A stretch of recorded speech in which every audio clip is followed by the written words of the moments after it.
तथ्यवादी तथागतो, जिनके कहने में तथ्य रहता है, अर्थ रहता है, सत्य रहता है, इसलिए वो तथागत है। यथाकारी तथावादी, जैसे वो बोलते हैं वैसे कर्म करते हैं, ऐसे बुद्ध को मैं प्रणाम करता हूँ। काया संवर संयत, जो काया के संयम पर कार्य करते हैं, काया संयम से संयुक्त है, जो वाचा संयम से युक्त है, जो चित्त के संवर से या संयम से युक्त है, ऐसे बुद्ध को मैं प्रणाम करता हूं। तो आज का अपना विषय इसी बुद्ध के गुणों से संबंधित है। बुद्ध को तथागत इसलिए कहते हैं कि वो जैसे बोलते हैं वैसे कृति करते हैं, जो बोलते हैं वैसे ही उनकी कृति होती है, इसलिए तथागत है। वो काया पे संयम रखते हैं, वाचा पे संयम रखते हैं और चित्त पर संयम रखते हैं। तो हमारा संदर्भ यहाँ वाचा से है। और जैसे कि पिछले शायद 3 हफ्ते से आप लोग शील पर यहाँ विवेचन होता है, स्पष्टीकरण होता है। और शील हमारे जीवन में उसकी उपयुक्तता क्या है, ये कोई कहने की बात नहीं, ये तो अनुभव की बात है कि नहीं।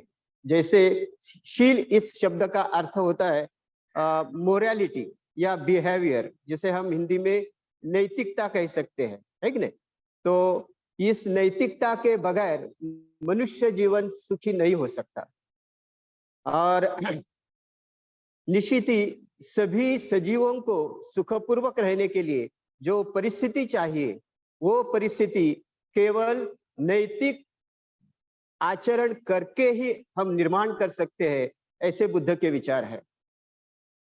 बाबा साहब भी ऐसा कहते हैं कि मुझे नया समाज बनाना है, और वो नया समाज निश्चित ही नैतिकता पर आधारित होगा। हमारे गुरु पूज्य उर्गेन संघरक्षित जी कहते हैं, शील जो है, नीतिमत्ता जो है या मोरालिटी जो है, ये नव समाज की नींव है, उसका पाया शील है। तो शील के अनेक संदर्भ हमें त्रिपिटक में मिलते हैं।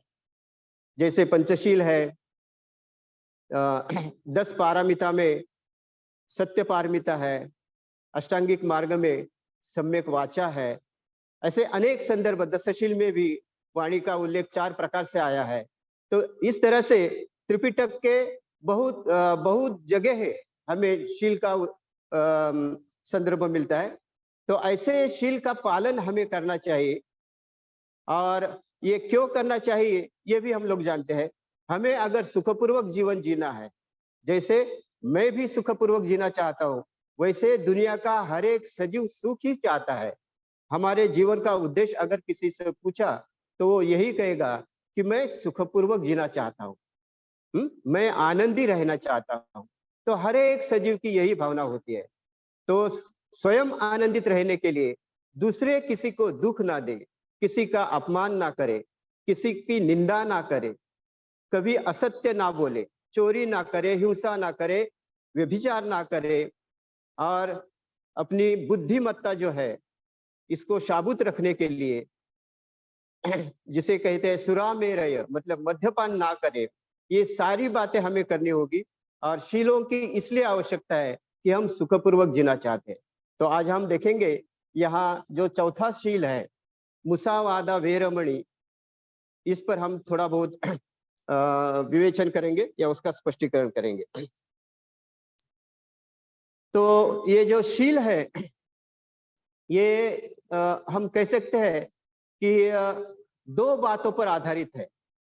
हमारा जीवन हम नैतिकता से जी रहे हैं या अकुशल पद्धति से जी रहे हैं, इसका मूल्यमापन हम जो कुछ जीवन में कृति करते हैं, मतलब काया लीजिए, वाणी लीजिए और मन से भी लीजिए, तो ये तीनों का कार्य अगर हम अकुशल बातों पर, अकुशल विचारों पर, उनके आधार पर करते हैं तो ये अकुशल रहेगी। और जो बातें कुशल है, मतलब लोभ, ये अकुशल है।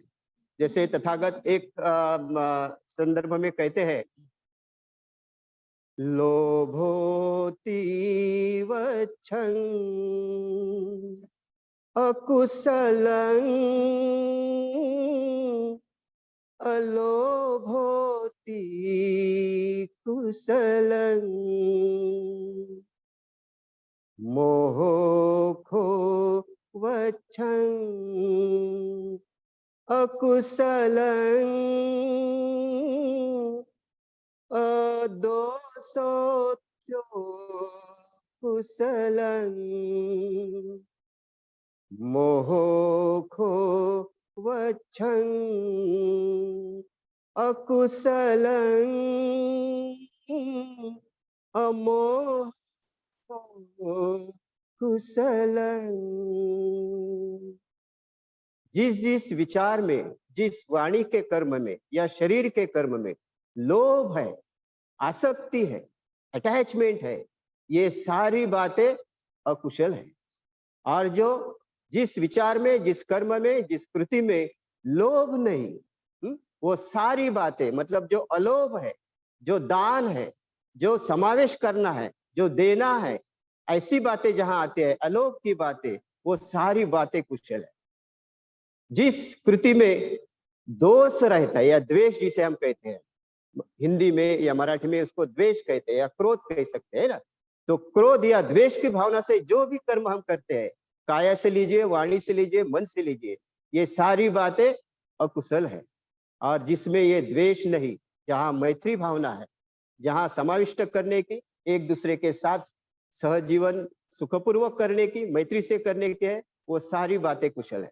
और जिस कर्म में या कृति में मोह मतलब अज्ञान है, वो अकुशल है।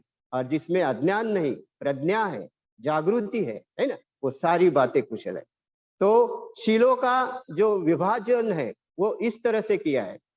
शीलों के लिए ऐसा कहते हैं कि कुछ दुश्शील रहते हैं, मतलब दुश्शील मतलब दुराचरण। तो दुराचरण कौन कौन से है? जो लोभ से आधारित है वो, या शीलवान जिसे हम कहते हैं, शीलवंत जिसे हम कहते हैं, वो क्या करता है? कुशल कर्म करता है। तो शील का विभाजन कुशल अकुशल, और दूसरी तरह से भी शील का विभाजन किया है। हर एक शील हम आगे देखेंगे, हर एक शील हमको 6 प्रकार से उसका पालन करना होगा। भले ही पंचशील का कोई भी शील लीजिए, इसको चरित्रशील या वारित्रशील इस तरह से विभाजन किया है। चरित्रशील मतलब इसका आचरण कीजिए, मतलब अलोभ का आचरण कीजिए, मतलब दान भावना कीजिए। और वारित्रशील मतलब लोभ को दूर छोड़िए, लोभ से निकालिए, लोभ से दूर रहिए, लोभ से अलिप्त रहिए। ये वारित्रशील रहते हैं। मतलब चरित और वारित, इस तरह से शीलों का दो प्रकार से भी विभाजन हुआ है। वैसे सम्यक संबुद्ध की सारी शिक्षाएं जो है वो 3 विभागों में विभाजित है, जिसे हम कहते हैं शील, समाधि और प्रज्ञा, है कि नहीं? तो शील तो सर्वप्रथम आता है। तो हम देखेंगे इस शील की आवश्यकता क्या होती है।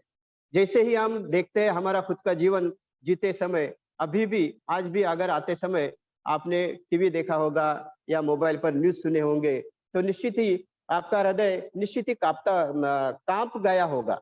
क्योंकि ऐसे न्यूज हमें देखने पड़ते हैं कि हम देखने के लिए विवश होते हैं कि हम वो न्यूज पूरी तरह से भी नहीं देख। किसी माँ का अपने ही बेटे ने हत्या किया है, कोई पति अपनी ही पत्नी की हत्या करता है, कोई पुत्र अपनी माँ की हत्या करता है, तो कोई आत्महत्या करता है। ये सारी जो दुर्घटनाएं हैं, ये सारी जो अनचाही बातें हैं, ये किस लिए होते हैं?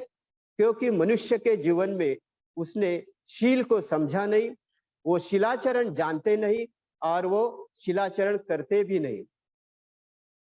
अभी हम चाहे कौन सी भी क्षेत्र की बात लीजिए, राजकारण जो पॉलिटिक्स है वो तो उसकी तो बात ही अलग है कि नहीं? जो बातें हमें नहीं करना चाहिए वो सारी बातें हमें अभी सुनने को मिलते हैं। तो दुनिया जो है, विश्व जो है, ये बहुत समस्याओं से भरा हुआ है, बहुत दुखों से भरा हुआ है कि नहीं? हर एक को अपनी अपनी उलझन रहती है, हर एक को अपनी अपनी समस्या रहती है। हर एक व्यक्ति, हर एक सजीव अपनी समस्याओं में पीड़ित है, समस्याओं में बंधित है। तो तथागत को एक समय इसी समस्या के बारे में, जो समस्या मनुष्य हर पल अभी भी अनुभव करता है, इस समस्या से बाहर निकलने के लिए तथागत को एक व्यक्ति प्रश्न पूछते हैं। उनको पूछते हैं हे गौतमा, मैं आपको पूछता हूँ कि अंदर भी समस्या है, मनुष्य के जीवन में बाहर भी समस्या है और अंदर उसके शरीर में भी समस्या है।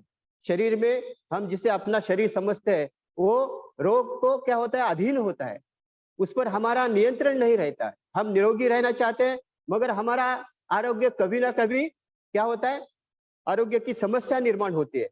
तो अंदर भी समस्या है, शरीर के अंदर भी, व्यक्ति के अंदर भी, और बाहर दुनिया में भी समस्या है। तो वो व्यक्ति बुद्ध को सवाल करते हैं, अंतो जटा बही जटा जटाय जटितोपजं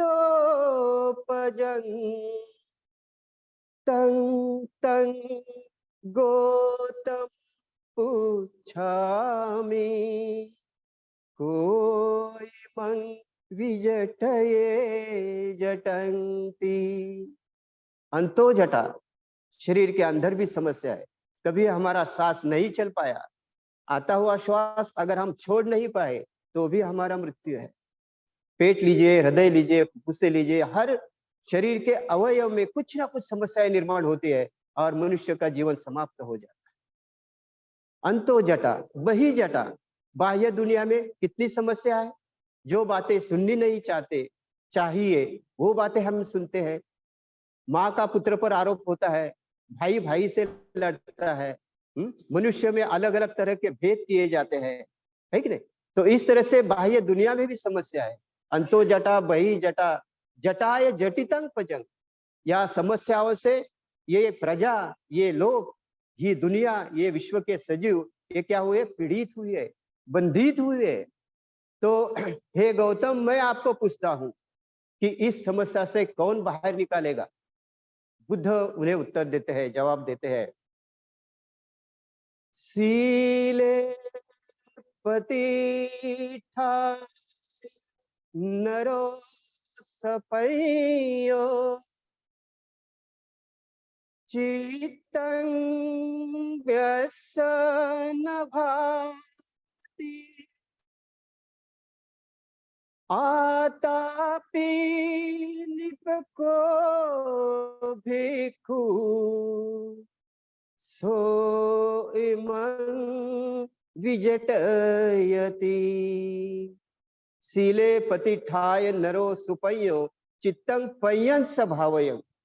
जो व्यक्ति सील पर प्रतिष्ठित है और अपना चित्त, अपना मन प्रज्ञा से या जागृति से परिपूर्ण भरता है, ऐसा ही व्यक्ति आतापि निपको, आतापि मतलब जो ध्यान साधना करता है, जो ध्यान से परिपक्व है, ऐसा भिक्खु मतलब जो अनासक्त है, जिसने गृहत्याग किया है, जो इस गृहस्थी जीवन के जंजाल में नहीं फंसता है कि नहीं, ऐसा व्यक्ति खुद भी इस समस्या से बाहर आएगा और अन्य को भी प्रेरित करेगा। तो दुनिया के सारे समस्याओं के बाहर निकलने का जो जवाब है, जो उपाय है, वो तथागत यहाँ कहते हैं कि हमें क्या करना चाहिए, सीले पतिठाय नरो, हमें सील पर आधारित जीवन जीना चाहिए, सील पर प्रतिष्ठित होकर जीवन जीना चाहिए। तो ऐसा जीवन जीने के लिए निश्चित ही शील या पंचशील की आवश्यकता है। तो हम देखते हैं कि जो त्रिशरण और पंचशील ग्रहण करते हैं वो बौद्ध बन सकते हैं, मगर जो पंचशील का आचरण करते हैं उन्हें बुद्ध ने उपासक कहा है। और जो स्वयं पंचशील का आचरण करके अन्य लोगों को भी प्रेरणा देता है पंचशील पालन करने के लिए, प्रेरित करता है, मदद करता है, मार्गदर्शन करता है, ऐसे व्यक्ति को तथागत उपासक रत्न कहते हैं। तो हमें केवल उपासक बौद्ध बन के रहना नहीं, केवल उपासक बन के भी रहना नहीं, हमें तो उपासक रत्न बनना चाहिए। 22 प्रतिज्ञा में हम देखते हैं कि बाबा साहब ने हमें एक प्रतिज्ञा दी है, अष्टांगिक मार्ग का पालन करूंगा, 10 पारमिताओं का पालन करूंगा। 10 पारमिताओं का पालन कौन करता है भाई और बहनों? जो बोधिसत्व होता है उन्हें बुद्ध बनने के लिए 10 पारमिताओं का पालन करना पड़ता है। तो हमसे बाबा साहब क्या अपेक्षा करते हैं, आप केवल बौद्ध बनकर ना रहे, केवल उपासक बनकर ना रहे, केवल उपासक रत्न भी बनकर ना रहे, तो आप बोधिसत्व बनना चाहिए, आप बुद्ध बनना चाहिए, ऐसी बाबा साहब की अपेक्षा है। तो बुद्ध बनने के लिए, बोधिसत्व बनने के लिए निश्चित ही शीलाचरण की आवश्यकता है। तो आज हम देखेंगे ये चतुर्थ शील जो है, चौथा शील जो है, वो उसका पालन करके हम कैसे बुद्ध या बोधिसत्व की राह पर चल पाएंगे। तो ये शील का ये शील इस तरह से आया है, मुसावादा वेरमणि सिक्खापदं समादियामि, है कि नहीं? तो मुसावादा का जो पाली शब्द है उसका अर्थ होता है, मुसा मतलब असत्य, वादा मतलब वाणी। मुसावादा क्या है? अकुशल आहे, म्हणजे एक असत्य कहना या असत्य वाणी ये अकुशल धर्म है या अकुशल विचार है। तो इससे क्या करना चाहिए? इससे दूर रहना चाहिए। जैसे उसी सील में आया है, मुसावादा वेरमणि, मुसावादा वेरमणि, मतलब इस वादा से, इस असत्य वाणी से मैं क्या करूंगा? यहाँ मैं रमण नहीं करूंगा, यहाँ मैं इस असत्य वाचा में मैं रत नहीं रहूंगा, तो मैं इससे दूर रहूंगा। वे रमणी, वे मतलब दूर, रमणी मतलब इससे दूर रहूंगा, मैं यहाँ रमण नहीं करूंगा। बाबा साहब ने जो पाली में ग्रंथ लिखा है, 16वां जो पार्ट है उसका 16वां खंड, उसमें बाबा साहब इसका भाषांतर करते हैं, मैं असत्य वाणी से अलिप्त रहने की प्रतिज्ञा करता हूँ। वे रमणी मतलब अलिप्त रहना। और जो सिक्खापदं समादियामि, सिक्खापद म्हणजे उसका मतलब होता है शिक्षा पद, या कोई कहते हैं कि प्रतिज्ञा, है कि ना? शिक्षा पद मतलब शिक्षा किसकी है? ये बुद्ध की शिक्षा है। और पद क्यों? क्यों? ये शब्द को एक अर्थ है, इस शब्द का जो अर्थ होता है उसका मैं पालन करूंगा, ये बुद्ध वचन है कि नहीं? शिक्षा पद मतलब शिक्षाचं वचन जो प्रत्यक्ष बुद्ध ने दिया है। सिक्खापदं समादियामि, समादियामि का अर्थ होता है मैं स्वीकार करता हूँ, मैं ग्रहण करता हूँ। बाबा साहब इसका भाषांतर करते हैं, मैं असत्य वाणी से अलिप्त रहकर रहने की प्रतिज्ञा ग्रहण करता हूँ। 22 प्रतिज्ञा बाबा साहब ने क्यों दी, इसका जो संदर्भ हमें इसी में मिलता है। मतलब हमारे दीक्षा समारोह के कुछ ही पहले बाबा साहब ने ये खंड लिखा है, और उसमें पंचशील का जो पारंपरिक अर्थ होता है, जिसे वारितशील कहते हैं कि ना, सारे पंचशील कैसे नकार अर्थ में लिखे हैं। मैं प्राणी हिंसा नहीं करूंगा, मैं चोरी नहीं करूंगा, मैं असत्य नहीं कहूंगा, तो ये सारे नकारार्थी है, मतलब इसको वारित कहते हैं। ये इस तरह से आचरण नहीं करूंगा।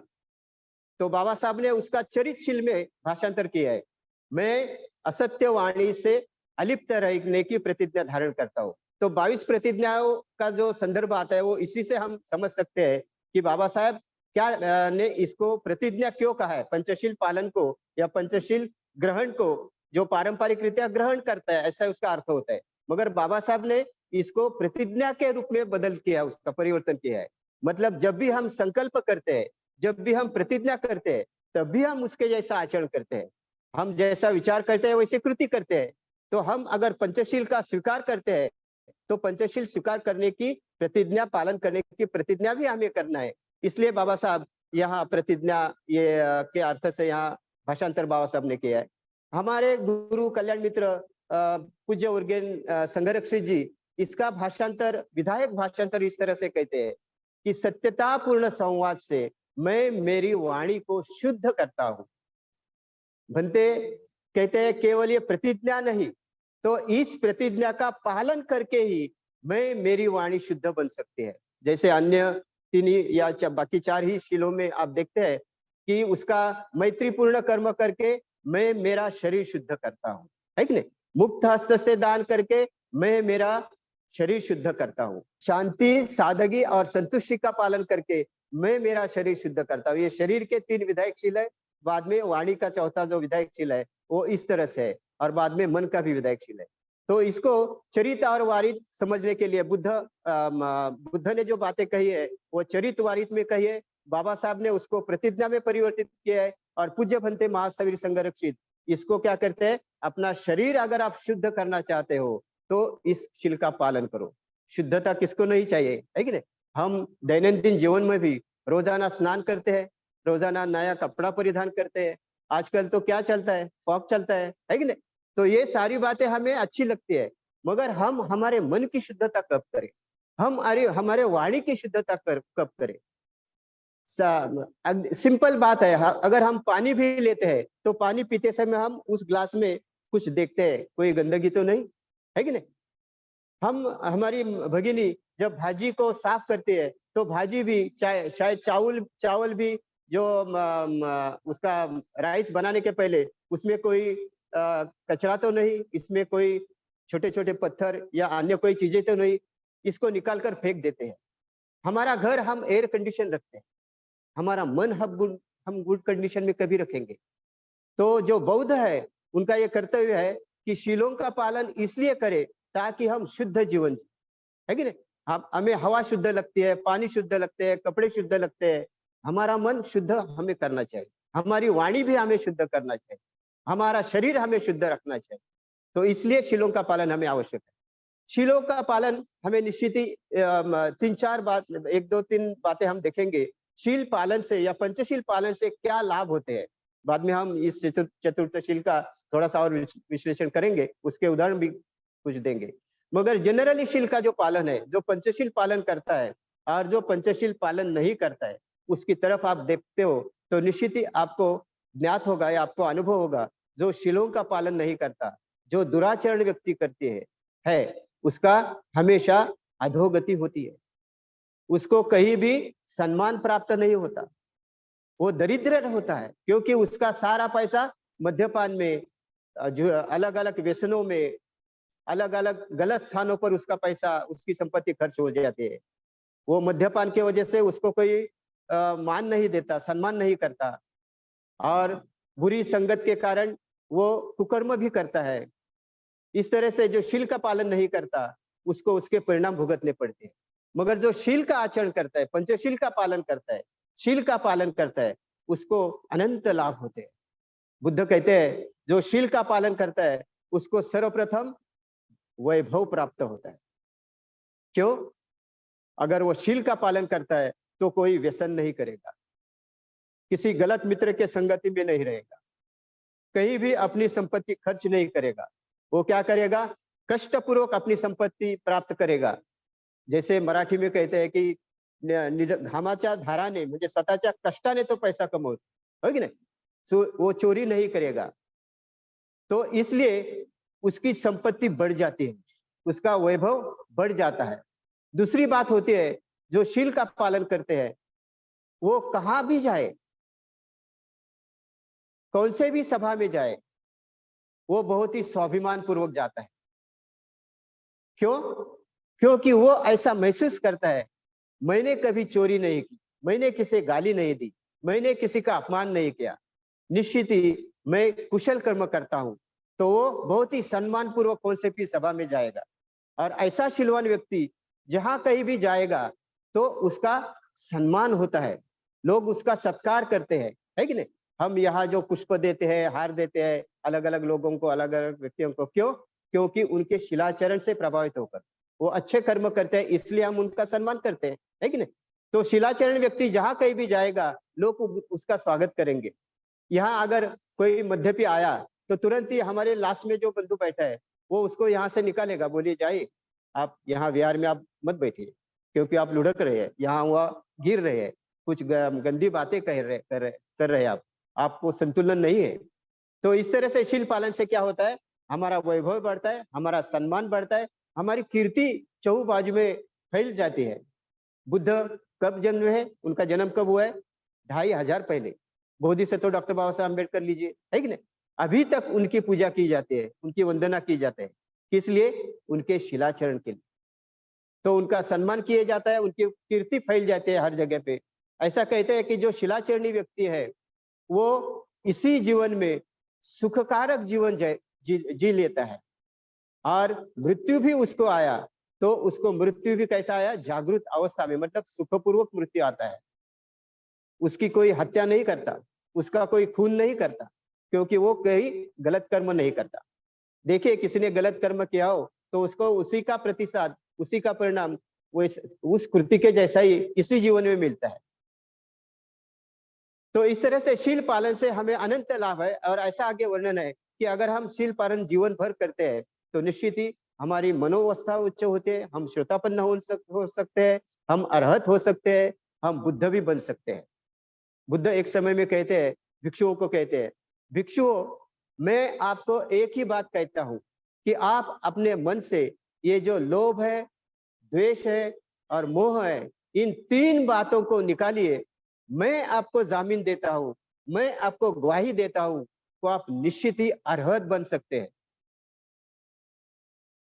अर्हत बनने के लिए जो अकुशल बातें है वो हमें छोड़नी है। तो यहाँ चौथे शील का जो संदर्भ है वो वाणी के शील से है। तो मुसावादा विरमणी मतलब मैं असत्य वाणी से अलिप्त रहूंगा। तो जनरली क्या होता है कि ये असत्य वाणी हम कभी कभी बोलते हैं। कोई भी अकुशल कर्म लीजिए, हम 4 बातों से प्रभावित होकर करते हैं। या तो अपने मन में लोभ होता है, उसके वश में होने के कारण हम झूठा भी बोल सकते हैं, हम चोरी भी कर सकते हैं, हम हिंसा भी कर सकते हैं, व्यभिचार भी कर सकते हैं और मद्यपान भी कर सकते हैं, केवल लोभ के कारण। वैसे ही द्वेष और मोह, ये 3 बातें तो यहाँ रहती है। और चौथा एक विचार वहां रहता है, वो है भय का विचार। भय के कारण अपनी जान बचाने के लिए हर कोई जो भी बात करने के लिए उसे प्रेशर किया जाता है, वो बात वो कर सकता है। तो इन 4 बातों के अधीन होकर हम अकुशल कर्म करते हैं। जैसे वाणी से असत्य वाचा भी हम उसी के दबाव में आके करते हैं। कभी कभी कोर्ट में लीजिए, कोई कोर्ट में कोई मैटर गया हो, तो जो साक्षीदार रहते हैं उनको दबाव में लाके, शायद उनको उनके पीछे बंदूक रख के या उन्हें पैसा दे के, या आपने अगर मैं जैसा चाहता हूँ वैसा नहीं बोले तो आपके घर में कोई मैं तकलीफ दूंगा, आपके बच्चों को मैं कुछ करूंगा, ऐसे दबाव आने के कारण व्यक्ति फिर असत्य बोलते हैं। तो ये रहे कारण। तो असत्य वाणी जो है इसके बहुत सारे ढेर सारे उदाहरण हमारे जीवन में हम पाते हैं। तो बुद्ध ने ऐसा कहा है, ये जो असत्य वाणी है, ये जो करते हैं वो ऐसा कोई भी शील, कोई भी दुष्शील नहीं है जो ये लोग नहीं कर सकते। जो वाणी का दुराचरण करता है वो सभी दुराचरण कर सकता है, ऐसा बुद्ध का उदाहरण है। एक संदर्भ हम यहाँ देखते हैं। तो राहुलवाद सुत्त नाम का एक सुत्त है और अपने पुत्र राहुल, जो आप सभी जानते हैं सिद्धार्थ के पुत्र, या अभी हम दोनों भिक्षु ही हो गए इसलिए हम कह सकते हैं कि बुद्ध के पुत्र, जैसे हम भी बुद्ध के पुत्र है अगर हम बुद्ध के शिष्य आए तो, है ना। तो राहुल जो बुद्ध के पुत्र ही थे। और आप सभी जानते हैं कि धम्मदाया सुत्त में भी इसका संदर्भ आया है। राहुल को उसकी माता यशोधरा तथागत जब पुनः एक बार कपिल वस्तु में जाते हैं अपने पूर्व घर पर, पूर्व ग्रह पर, तो यशोधरा अपने पुत्र को बताते हैं, राहुल वो जो सामने भिक्षु में बैठा है, और उनका वर्णन करते हैं। 32 गुणों के उनका वर्णन वहां आता है, नरसिंह गाथा उसको कहते हैं। तो बुद्ध के गुणों का वर्णन करते हैं, कहते हैं वो तुम्हारे पिता है, तुम जाओ और उनके पास तुम्हारी दायाद की मांग करो, मतलब तुम्हारा जो अधिकार है वो अधिकार उनसे मांगो, जिसे हम मराठी में वारस कहते हैं ना। तुम्हारा जो हक है, वारस हक है, वो उनसे मांगो। तो राहुल छोटा सा 7-8 साल का, तो आगे वो जाता है और बुद्ध के बाजू में खड़ा होता है राहुल। और जब भी वो बुद्ध के बाजू में खड़े होते हैं तो उनकी छाया इतनी शीतल उसको लगती है कि राहुल बुद्ध को कहते हैं, भंते आपकी छाया कितनी शीतल है। और बाद में फिर उनको पूछते हैं राहुल कि मुझे मेरा दायाद दीजिए, मुझे मेरा हक दीजिए, या मेरा अधिकार दीजिए, कुल का अधिकार दीजिए, संपत्ति का अधिकार दीजिए। तो बुद्ध उसकी तरफ देखते हैं और उन्हें कहते हैं, राहुल जो क्षण में समाप्त होती है, ऐसी इस दुनिया की संपत्ति तो मैं देने लायक है ऐसा समझता नहीं, और ऐसी संपत्ति मेरे पास तो है ही नहीं। मगर मैं आपको एक ऐसी संपत्ति दूंगा जो कभी भी उसका क्षय नहीं होगा, जो अक्षय निधि है, जो बढ़ते ही जाएगी। उस संपत्ति का संरक्षण और पालन तुम कर सकते हो क्या? तो राहुल बोलता है, हाँ भंते मैं कर सकूंगा। तथागत राहुल को सारिपुत्र के पास सौंप देते हैं और आगे जाकर राहुल की दीक्षा होती है, उसकी प्रवज्जा होती है और वो प्रवज्जित होता है। और उसके बाद फिर ये संदर्भ हमें मिलता है राहुलवाद सुत्त का। तो वहां शुरू में राहुल प्रवज्जित होने के बाद समझिए कुछ महीनों तक, शायद कुछ ही महीने हुए होंगे, तो उसके बाद बुद्ध सुनते हैं कि राहुल अभी भी बच्चा ही तो है, अभी अभी प्रवज्जित हुआ है, तो निश्चित ही उसके जो पूर्व संस्कार है उसके अनुसार वो जीवन जी लेता है। वो कभी कभी झूठ बोलता है, कभी कभी किसी को अपमानित करता है, कभी कभी किसी के प्रति ज्येष्ठ भिक्षुओं के प्रति आदर व्यक्त नहीं करता। तो राहुल जो शील पालन है, वाचा का शील का जो पालन है, वो अच्छी तरह से नहीं कर पाता है। ये बुद्ध तक बात समझ जाते हैं, बुद्ध समझ जाते हैं।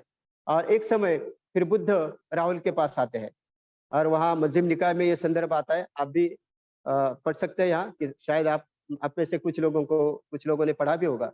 तो वहाँ बुद्ध के पास जाते हैं, बुद्ध राहुल के पास जाते हैं। जैसे ही बुद्ध को आते हुए देखकर राहुल अपने निवास स्थान से बाहर आता है, उनको वंदन करके स्वागत करता है, प्रणाम करता है और उनको बैठने के लिए आसन, पीने के लिए पानी, पैर धोने के लिए पानी रखते हैं।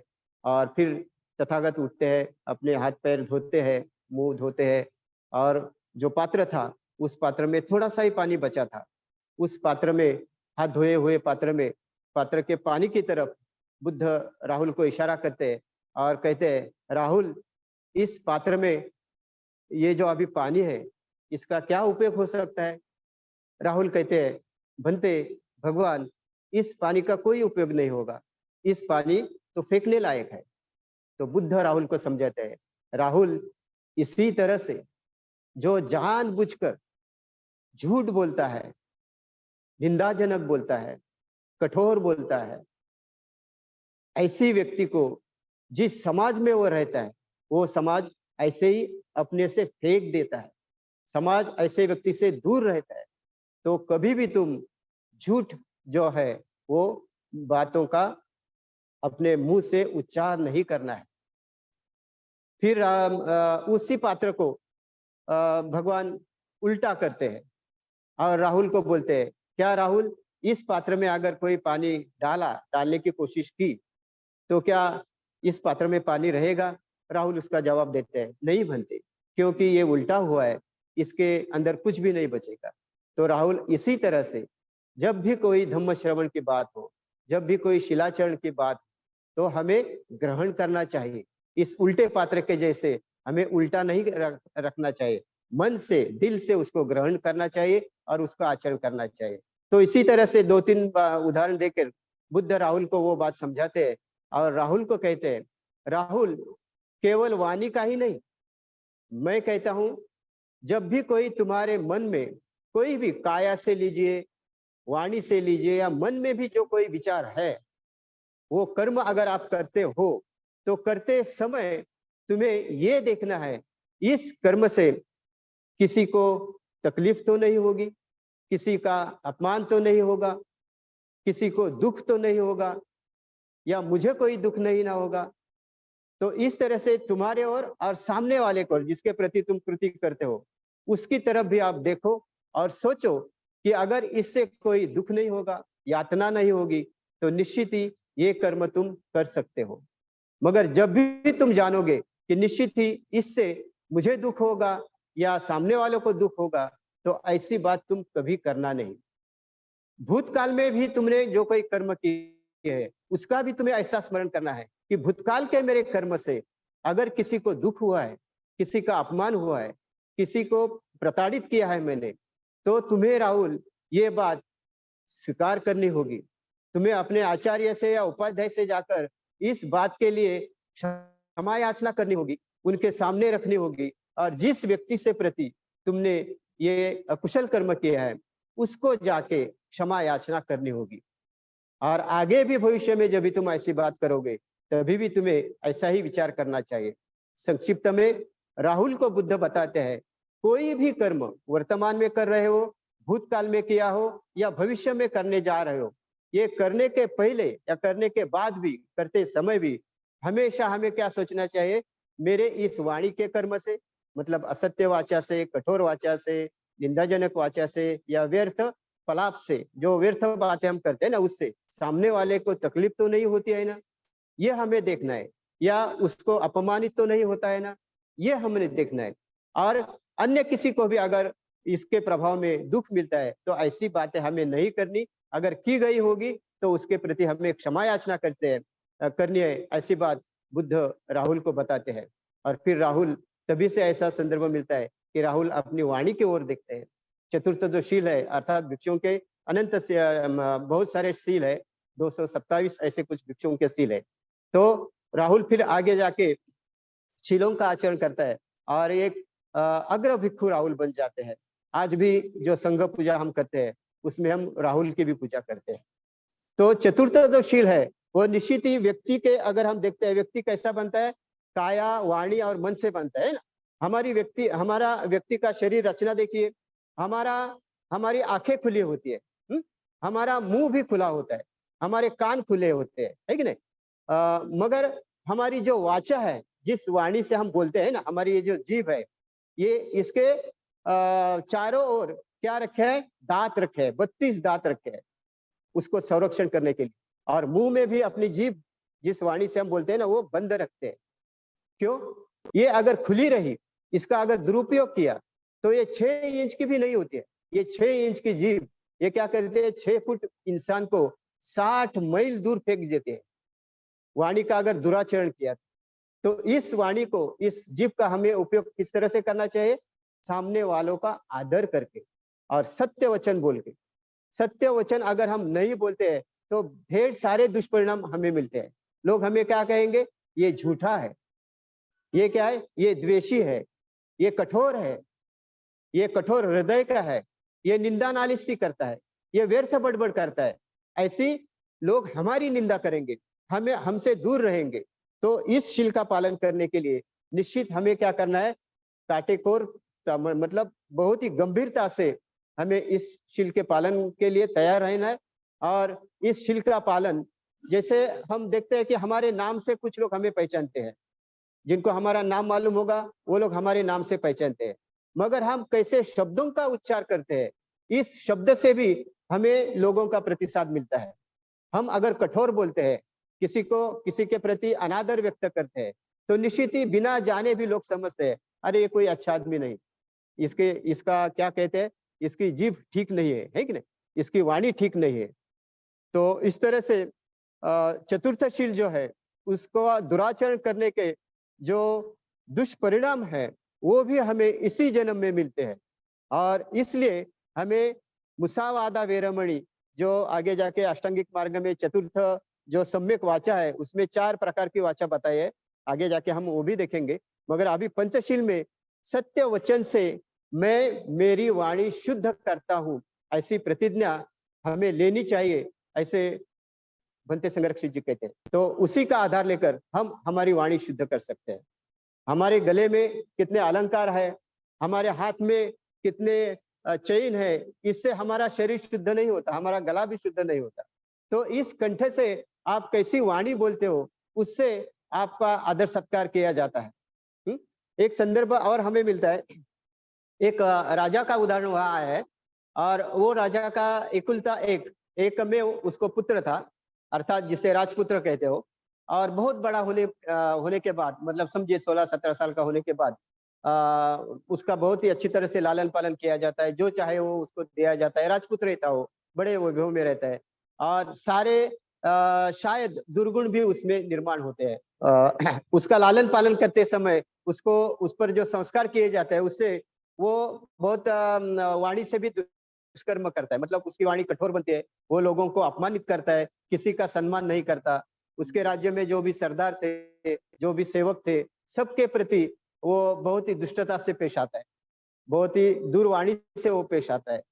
तो उसकी तकरार उसके पिता को बारंबार लोग करते हैं। उसके अनेक राजा के अनेक साथीदार, जो सरदार होते हैं, जो सैनिक होते हैं, जो सेनापति होते हैं, जो सेवक होते हैं, सारे लोग उसकी तकरार करते हैं कि राजपुत्र हमें बहुत बुरी तरह से मारता है, बुरी तरह से डांटता है, हमें गालियां देता है, हम जो कहते हैं वो सुनते नहीं, हमारा अपमान करता है। तो इस तरह से उसकी तकरार राजा को जाती है।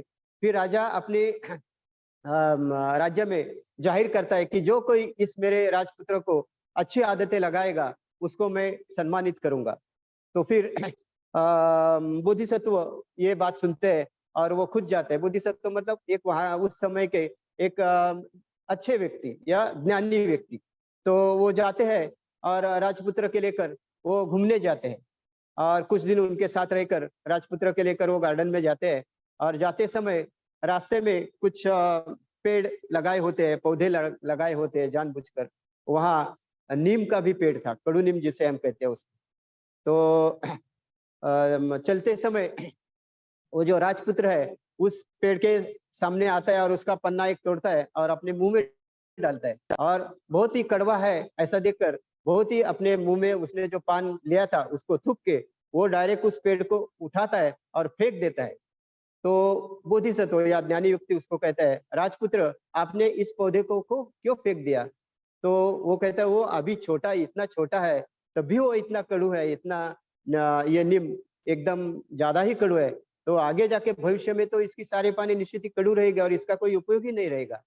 तो उसी का उदाहरण देकर वो व्यक्ति जो ज्ञानी व्यक्ति है वो उनको समझाते हैं, राजपुत्र ऐसा ही है, जब हम हमारी वाणी से लोगों को कटु वाणी से कठोर वाणों से लोगों के साथ पेश आते हैं तो निश्चित ही लोग हमारे लिए भी ऐसी कृति करते हैं। आपको अगर राजपुत्र अच्छा राजपुत्र बनना है, अच्छा राजा बनना है, तो ये आदतें आप छोड़ दीजिए, ये आदतें आप निकाल दीजिए, अपने मन से भी काढ़िए और ऐसी दूरवाणी से का उपयोग आप कभी ना करें, ये आपके लिए अच्छा है। उसके समझ में आते हैं, आगे जाके उदाहरण संदर्भ मिलता है कि वो अपनी पुरानी आदतें छोड़ देते हैं और एक अच्छा राजा बन जाता है। तो इस तरह से प्रत्यक्ष तथागत के भी उदाहरण हम एक उदाहरण यहाँ पा सकते हैं। जातक कथा में ही तथागत बुद्ध का, शाक्यमुनि बुद्ध का जातक कथा, ये सारी कथाएं बुद्ध ने कही है, आप सभी को मालूम है ना, पूर्व जन्म की उनकी कथाएं रहती है। तो जातक कथा में एक संदर्भ हमें ऐसा मिलता है कि स्वयं बुद्ध ने जातक कथा में जो बुद्धचर्या नामक एक छोटा सा ग्रंथ है उसमें ये संदर्भ आता है, श्रुतशोमचर्या म्हणून उसको नाम दिया है। तो उस समय उस जन्म में बुद्ध एक राजा थे और सत्य वचन का पालन करने के लिए उन्होंने कैसी पराकाष्ठा की, जो पारमिता का पालन कैसा किया, ये हम देखते हैं यहाँ। तो समय में बुद्ध स्वयं एक राजा थे, उनका नाम श्रुतशोम था और ये उनके राज्य में ये बहुत कुशल कर्म करके अच्छा कार्य करके जीवन यापन उनका चल रहा था। एक दिन क्या होता है कि उनके राज्य में उनके राज्य के बाहर के भी कुछ छोटे छोटे जो राज्य थे वो राजे लोग आपस में झगड़ा करते थे, लड़ाई करते थे, एक दूसरे के साथ युद्ध करते थे। तो ये युद्ध समाप्ति करने के लिए उस समय भी बुद्ध कहते हैं कि उस समय भी मैंने प्रयास किया है। जैसे इसी जन्म में सिद्धार्थ के जन्म में भी हम देखते हैं कि रोहिणी पानी के समय में जो युद्ध होने वाला था वो कैसे बुद्ध ने रोका हो। तो उस समय में भी बुद्ध कहते हैं कि मैंने प्रयास किया, मैंने ऐसे लड़ाई के लिए तैयार हुए हुए अनेक राजाओं को, 100 राजपुत्रों को एक साथ मिलाया, उनका झगड़ा समाप्त किया, उनके साथ आपसी में चर्चा की, उनका सुसंवाद निर्माण किया, उनको एक दूसरे के मित्र बनाया और अच्छी तरह से वो राज्य करने लगे। तो इस अपने कर्म का बहुत ही आनंद उन्हें मिलता है। और एक समय क्या होता है जब वो राजचर्या करते हुए राजा के जो कुछ कर्तव्य होते हैं वो पार निभाने के लिए जब सीमा पार जाते हैं तो वहाँ उनको कुछ ऐसा वर्णन वहाँ आता है कि वहाँ उनको कुछ नरभक्षक जो व्यक्ति थी, मतलब नरभक्षक उस समय में हुए होंगे, तो वो उनको पकड़ लेते हैं इस राजा को, क्योंकि राजा अकेले थे, श्रुतशोम राजा मतलब प्रत्यक्ष बुद्ध अकेले थे। और फिर वो नरभक्षक के हाथ में पकड़ जाने के बाद ये राजा को वो नरभक्षक कहता है, तुम्हारा अभी अंतिम क्षण आया है, अभी तुम बोलो, अभी क्या अभी तुम्हारा मैं आहार करूं या तुम्हारे मन में कोई बात है, आखिरी तुम्हें अगर मन में कोई बात हो तो तुम कह सकते हो, नहीं तो फिर मैं तुझे खा जाऊंगा। तो बुद्ध उसको याचना करते हैं कि मैंने इसी समय, अभी मैं इसी के लिए आया हूँ तैयारी के लिए कि मैंने मेरे राज्य में मेरे जो दोस्त है जो पहले एक मेक के दुश्मन थे, एक दूसरे के साथ युद्ध करने वाले थे, उनको मेरे राज्य में बुलाया है और उनका सम्मान करने के लिए मैं अगर नहीं वहां जाऊंगा तो उनका सम्मान नहीं होगा, उनकी आपस की दोस्ती ये नहीं बढ़ेगी। तो मुझे वहां जाने दीजिए और वहां जाके वो उनके साथ समय बिता के मैं खुद आपके पास आऊंगा, फिर आप मुझे भक्षण कीजिए। तो नरभक्षक उसकी बात पर यकीन करते हैं और उनको छोड़ देते हैं। फिर आगे ऐसा वर्णन आता है कि तथागत या बुद्ध वहां से जाकर जो कृति उनको करनी थी, सभी राजाओं को उन्होंने पहचान तो किया ही था, जाके उनको आपस में रहने के क्या लाभ है, हम आपस में क्यों रहना चाहिए, हम एक दूसरे के साथ बंधु भाव से क्यों रहना चाहिए, ये सारी बातें उन्हें समझाते हैं। और उनका एक दूसरे के साथ परिचय करके, एक दूसरे के साथ मैत्री करके, वो समारोह होने के बाद खुद बुद्ध, ऐसा वर्णन आता है बुद्धचर्या में, कि खुद वो उनके पास जाते हैं और उस व्यक्ति के पास जाते हैं। तो जो अपनी जान देकर भी, है कि नहीं, अब यहाँ आने के बाद तो जीवन ही जाएगा, ये मालूम होते हुए भी ये व्यक्ति, ये राजा अगर यहाँ आता है तो निश्चित ही ये बहुत ही कोई दयावान व्यक्ति है, ये कोई अद्भुत व्यक्ति है, ऐसी समझकर वो जो नरभक्षक है उसका मन क्या होता है, उसके मन में उसके प्रति दया भावना निर्माण होती है। और बुद्ध को या उस राजा को, श्रीतोषम राजा को वो नरभक्षक अपनी जान बख्श देता है। उसको कहते हैं, तुम्हारे इस कृत्य से, तुम्हारे इस सत्य वचन के पालन से मैं बहुत प्रभावित हूँ, और जो सत्य का पालन करता है वो, उसको मैं भक्षण करना ये मेरे लिए अच्छा नहीं होगा। मैं वो उनकी जान बख्श देता है, उनको जिंदा छोड़ देते हैं।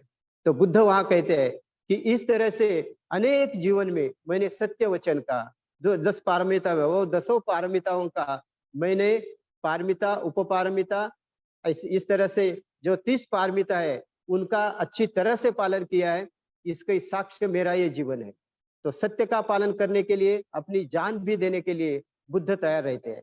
तो हम किसी भी प्रभाव में आकर, लोभ के प्रभाव में, द्वेष के प्रभाव में, मोह के प्रभाव में या भय के प्रभाव में भी नहीं आकर हमें सत्य वचन का पालन करना चाहिए। यही बात हमने इस संदर्भ से लेनी है। और हम अगर अच्छा जीवन जीना चाहते हैं, हम अगर सुखपूर्वक रहना चाहते हैं, तो निश्चित ही हमें वाणी का जो पालन है वो हमें करना चाहिए। हमारी वाणी की रचना भी देखिए, हमारा जो उच्च स्थान है, अपने शरीर का जो ये शीर है, इसको शीर्ष स्थान कहते हैं ना। शीर्ष मतलब सर्वोच्च स्थान, हम पंचांग प्राणायाम में भी देखते हैं ना, अपना सर्वोच्च स्थान भी हम वंदन करते हैं। तो ये शीर्ष स्थान है, यहाँ बुद्धि है, अपनी अपने विचार रहते हैं ना। और ये अपना हृदय केंद्र है, मतलब यहाँ भावनाएं रहती है। इसी भावना से हम प्रभावित होकर कर्म करते हैं। मगर अपनी वाणी कहाँ है? शीर्ष केंद्र और हृदय केंद्र, इन दोनों के मध्य में ये कंठ केंद्र है।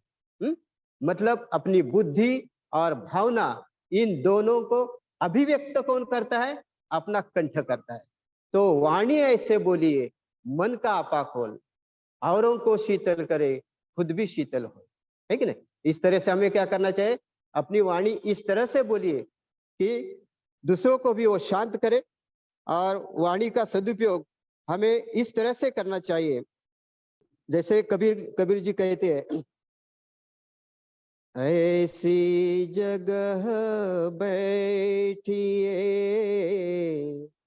कोई न बोले उठ, ऐसी बात बोलिए कोई न बोले झूठ। तो इस तरह से हमें अपनी वाणी भी ऐसी बोलनी चाहिए कि कोई इसको झूठ है ऐसा ना कहे। बोधिसत्व डॉक्टर बाबा साहेब अम्बेडकर जी वो कहते हैं कि मेरे जीवन के 3 आराध्यता है। कौन से है? प्रथमता शील, उसका प्रथम स्थान शील को दिया है। तो पंचशील मतलब शील ही है। तो पंचशील, दशशील, अष्टशील, बाद में 227 शील, 317 शील, ऐसे आगे जाके जैसा जैसा हमारा जीवन और अधिक धम्ममय हो जाएगा, वैसे वैसे शीलों का प्रयोजन वहां है। तो हमारे लिए पंचशील ये काफी है। और इस पंचशील में विशेषता जो चतुर्थ शील है, उसी से हमारी पहचान बनती है। शायद कर्म करने को आप देरी करते हो, है कि नहीं? क्योंकि कर्म करने के बाद पहले आप मुंह से वो कर्म करते हो। किसी ने आपको अपमानित किया या किसी ने आपको प्रताड़ित किया, तो आपके मन में जो भावना उमड़ती है वो सर्वप्रथम मन में निर्माण होती है। उसके प्रति असूया, उसके प्रति द्वेष या क्रोध जो भी है वो हम वो भावना हम कैसे व्यक्त करते हैं? सर्वप्रथम वाणी से व्यक्त करते हैं और बाद में शरीर से व्यक्त करते हैं। तो वाणी से व्यक्त करते अगर हम उनको रोकते हैं तो निश्चित ही हमारा शरीर से कर्म नहीं होगा। तो इसलिए इस वाणी की शारीरिक स्थिति अपने व्यक्तित्व की और इस वाणी का महत्व, इस वाणी की ये जानकर हमें क्या करना चाहिए? वाणी का शिलाचरण कैसा चाहिए।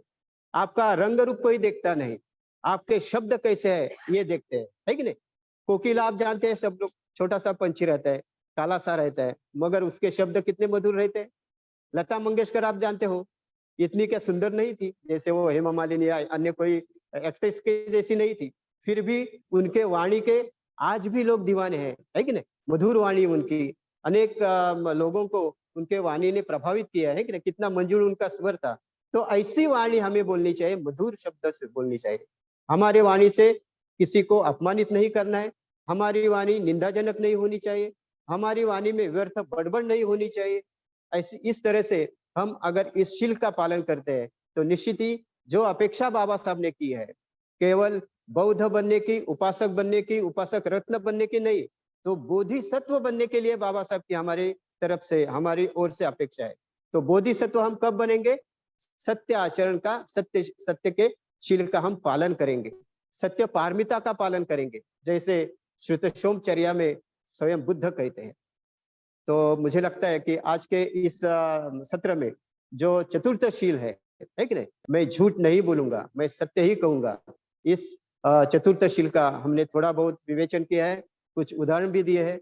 मुझे लगता है आपके समझ में बात आई होगी।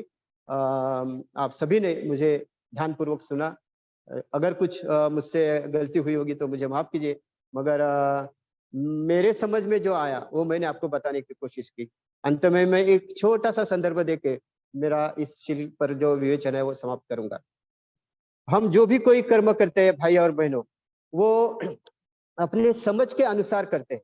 जो बात हमारे समझ में आती है वैसी ही बात हम कर पाते हैं ना। आनापानसति लीजिए, मेत्ता भावना लीजिए, जैसी जैसी हमारे समझ में आती है वैसे वैसे हम उसको अच्छी तरह से और अच्छी तरह से कर पाते हैं ना। ध्यान साध शुरुआती में अभी यहाँ हमारे धम्म सेकिया का जो सत्र है वो चालू हुआ है, अभी एक ही हफ्ता हुआ है। अभी आनापानसति का केवल प्रथम चरण, द्वितीय चरण, तृतीय और चतुर्थ चरण यही हम कर रहे हैं ना। तो शुरुआती में तो ऐसा ही होता है, मगर बाद में हम मैत्री भावना सीखते हैं, उसके बाद में हम 6 धातुओं का ध्यान भी सीखेंगे, जैसे मित्र धम्मचारी अभ्यास करते हैं। खुद की साधना जो है बोधिसत्व की साधना वो भी सीखेंगे। तो जैसी बात ध्यान की है वैसी बात शिलाचरण की भी है। जो बात हमारे समझ में अभी आ रही है उसी से शुरुआत करनी है। पूर्ण समझने की या पढ़ने की आवश्यकता नहीं है। जैसे भी आप समझते हो कि झूठ बोलना रॉन्ग है, तो आप सत्य बोलने का प्रयास शुरू कीजिए, निश्चित ही आपका शिलाचरण की शुरुआत हो जाती है। बुद्ध के समय की एक बात है कि बुद्ध ने उनका जो निर्वाण है, महापरिनिर्वाण बुद्ध का घोषित किया हुआ था, और कुछ ही समय में बुद्ध अभी परिनिर्वाण को प्राप्त होंगे, ये सभी भिक्षुओं को जानकारी दी जाती है। और फिर सभी भिक्षु फिर आपस में चर्चा करने लगते हैं, अरे अरे बुद्ध तो अभी जाएंगे, अभी 1 ही महीना बाकी है, अभी हमारे साथ बुद्ध नहीं रहेंगे, अभी तो हम कुछ पढ़े नहीं, अभी तो हम कुछ सीखे नहीं, अभी क्या करेंगे, अभी बुद्ध के बाद हमारा क्या होगा। ऐसे गुट गुट में रहकर वो आपस में चर्चा करने लगते हैं, और कोई शोक मनाता है, तो कोई चिंता करता है, तो कोई दुख व्यक्त करता है। ऐसे उनकी चर्या रही। उनमें से एक भिक्षु ऐसा था कि जैसे ही बुद्ध के मुंह से ये बात आई कि भिक्षु आज से 3 महीने बाद मेरा महापरिनिर्वाण होगा, मेरे जीवन की अंतिम देह यात्रा मैं यहाँ संपन्न करूंगा, तो सारे भिक्षु इस तरह से चर्चा करने लगे। मगर वो जो भिक्षु था उसका नाम था धम्माराम, है कि ना। तो धम्माराम में रहने वाला वो भिक्षु क्या करता है, उसी क्षण भगवान की बात पूरी होने के बाद वो उठता है और मन में संकल्प करता है, आज से मैं मेरे मुंह से कोई बात नहीं करते हुए केवल ध्यान साधना करूंगा, केवल शिलाचरण करूंगा, और बुद्ध के हयात में इन 3 महीनों में मैं कुछ ना कुछ तो प्राप्त करूंगा। तो इस तरह से वो कोशिश करने जाता है, लोगों से दूर जाके अरण्य में जाके बैठता है, किसी से बात नहीं करता और अपनी ध्यान साधना रत रहता है, ध्यान साधना करता है। और ये बात फिर भिक्षुगण बुद्ध को बताते हैं और बोलते हैं कि धम्माराम, आपके घोषणा करने के बाद कोई बोलता नहीं, किसी के साथ संपर्क नहीं करता, किसी के साथ बात नहीं करता, आहार के समय भी वो नहीं आता, एक बार आता है तो 3-4 दिन नहीं आता है, और इस तरह से वो विक्षिप्त वर्तन करता है। तो बुद्ध उन्हें बुलाते हैं और सचमुच की बात पूछते हैं। तो धम्माराम कहते हैं, हाँ भंते, मैंने इसलिए मौन धारण किया है मैंने इसलिए शील पालन करने का दृढ़ संकल्प किया है कि आपके हयाती में, आपके अस्तित्व में ही मैं कुछ ना कुछ प्राप्त कर सकूं। तो बुद्ध सबके सामने उसका गौरव करते हैं। ऐसा ही है भिक्षु, जो धम्म में रत है, जो धम्माराम है, वो निश्चित ही सद्धम्म से कभी दूर नहीं जाएगा। बुद्ध कहते हैं धम्मारामो धम्मरतं धम्मं अनुविचिन्तयन् धम्मं अनुसरन् भिक्खु सद्धम्मं न परिहायति। जो धम्माराम है, जो धम्म में आराम करता है, धम्म में रत है, जो धम्म रत है, तो धम्म विपस्सनं, जो विपस्सना करता है, ध्यान साधना करता है कि नहीं, ऐसा भिक्षु क्या है, ऐसा विपस्सना करने वाला, ध्यान करने वाला व्यक्ति, हाँ, ये सद्धम्म से कभी दूर नहीं जाता। हमारे पास तो बुद्ध नहीं है, बाबा साहब भी नहीं है, पूज्य भंते भी नहीं, हमें पढ़ाने के लिए निश्चित ही शायद कोई अन्य व्यक्ति मिले। तो हमें क्या करना चाहिए, निश्चित ही जो भी बातें हमारे समझ में आई है, उसी बातों को लेकर हमें अच्छी तरह से, गंभीरता से शीलों का पालन करना चाहिए, 10 शीलों का, पंचशीलों का, अष्टशीलों का पालन करना चाहिए, ताकि हमारे इसी जीवन में हम कुछ ना कुछ प्राप्त कर सके। मुझे लगता है इस उदाहरण से हम सभी लोग प्रेरणा लेंगे और हमारे जीवन में जो शीलों का पालन है, पंचशील का पालन है, अष्टांगिक मार्ग का पालन है, वो करने की प्रेरणा लेंगे और इसी जीवन में कुछ ना कुछ प्राप्त करेंगे। तो इसलिए आप सभी को शुभेच्छाएं, आप सभी को दीर्घायुष्य प्राप्त हो, आप सभी के मन में कुशल विचारों की निर्मित हो, आपके मन में श्रद्धा भाव बढ़े, आपका कुशल मार्ग पर बहुत ही विकास हो, ऐसी शुभेच्छा देकर मैं यहाँ संपन्न करता हूँ। धन्यवाद।